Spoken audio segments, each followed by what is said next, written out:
অনেকদিন আগের কথা। শ্যামপাহাড়িয়া নামে এক রাজ্য ছিল। এই রাজ্যেই শ্যামপুর নামে একটা সুখী গ্রামও ছিল। এই গ্রামের সবাই সুখী থাকলেও মালতী দেবী খুব একটা সুখী ছিলেন না, কারণ তার একমাত্র ছেলে অমল খুবই অলস ছিল।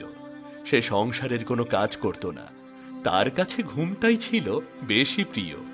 অমল, এই অমল, আর কত ঘুমিয়ে থাকবি? এবার ঘুম থেকে ওঠ অমল। না, শান্তিতে একটু ঘুমোতেও পারি না। একটু শান্তি মতো ঘুমাতে হলে এবার আমাকে বাড়ি থেকে অন্য কোথাও গিয়ে ঘুমাতে হবে। এ বাড়িতে আমার শান্তির ঘুম কিছুতেই হবে না।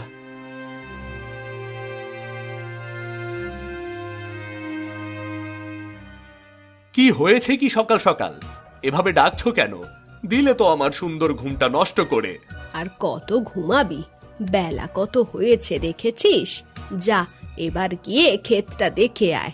ধানগুলো কবে কাটতে হবে একটু দেখে আয়। ক্ষেত দেখতে যাব আমি? তুমি জানো না আমার কাজ করতে ভালো লাগে না। আমাকে দিয়ে এসব হবে না। এসব কি বলছিস? ক্ষেতটা দেখে আসবি, এতে অসুবিধা কোথায়? ওই ক্ষেতের ধান না পেলে তো দুজনকেই না খেয়ে মরতে হবে। কত করে বলি, কোথাও।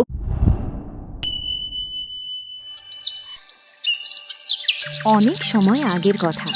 মগধপুর নামে একটি রাজ্য ছিল, যার প্রাকৃতিক সৌন্দর্যের বর্ণনা করা সত্যিই কঠিন।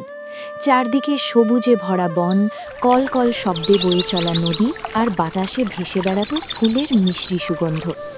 এই রাজ্য শুধু তার প্রাকৃতিক সৌন্দর্যের জন্যই নয়, বরং তার ন্যায়পরায়ণ এবং প্রজাপ্রেমী রাজা মানসিংহের জন্যও বিখ্যাত ছিল। রাজা মানসিংহের প্রজারা তাকে অগাধ ভালোবাসত, কারণ তার শাসনে সবাই সুখী ও সমৃদ্ধ ছিল। রাজা মানসিংহের জীবনের কেন্দ্রবিন্দু ছিলেন তার রানী দেবিকা। তাদের প্রেম এমন ছিল যে দূর দূরান্তের রাজ্যেও তার উদাহরণ দেওয়া হতো। রানী কোথায়? কি বার্তা আছে মহারাজ? রানী সাহিবা তার সখীদের সঙ্গে দেখা করতে গেছেন। তিনি শীঘ্রই ফিরে আসবেন, আপনি চিন্তা করবেন না। যাও, তাকে আমার বার্তা দাও যে তার রাজা তার অপেক্ষা করছে। তাকে বলো যেন সে দ্রুত ফিরে আসে।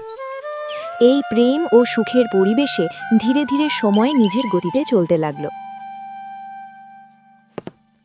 একদিন রাজবৈদ্য প্রাসাদে এসে এই শুভ সংবাদ জানালেন।